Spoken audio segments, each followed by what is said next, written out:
hernia treatment or surgeries for hernia has seen a lot of changes in the last 1 decade. There has been a lot of advancement in the field of hernia surgery. Hernia has become a specialization on its own called herniology. It is a multidisciplinary approach. We need a lot of interventional radiology, anesthesia, and a lot of other specialists in treating a hernia. The hernia, the advances that has happened in hernia is in two methods, I can say.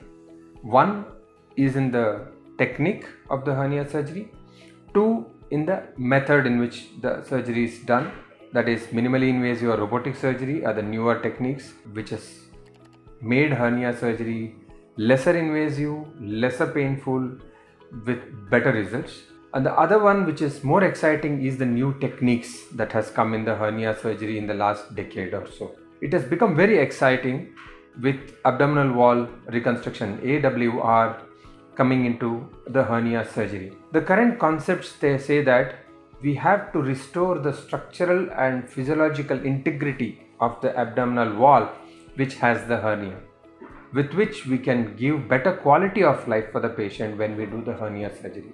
It is not just about bridging a gap or bridging a small hole in the abdominal wall. It's about reconstructing the abdominal wall musculature so that the quality of life for the patient is better. So the last decade has been very exciting with AWR, with robotic surgery coming into hernia, with minimally invasive hernia surgery seeing new heights. Hernia is a common disease or a problem that affects general population. The commonest hernias being inguinal hernia or groin hernia, which presents as bulge in the groin or swelling in the groin region.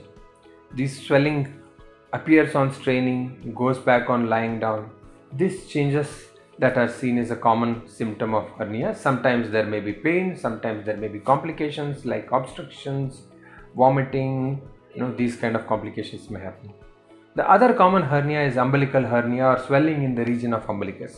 And hernia can also happen at various other places, like whenever there is has been a surgery on the abdominal wall in the past, that area becomes weak and can cause incisional hernia or ventral hernias. There are a lot of other rare hernias like Spigelian hernia, to name a few, and it generally happens in the abdominal wall. There can be if there has been lateral hernias, lumbar hernias. There are a lot of other hernias that are there. Many of them present as bulges or swelling, and we at SPARSH, we treat these hernia by the newer techniques, that is AWR or the conventional laparoscopic technique, or we also treat the hernias by robotic assisted minimally invasive surgery, wherein we try to do the best for the patient with less pain, better results in treatment of hernia.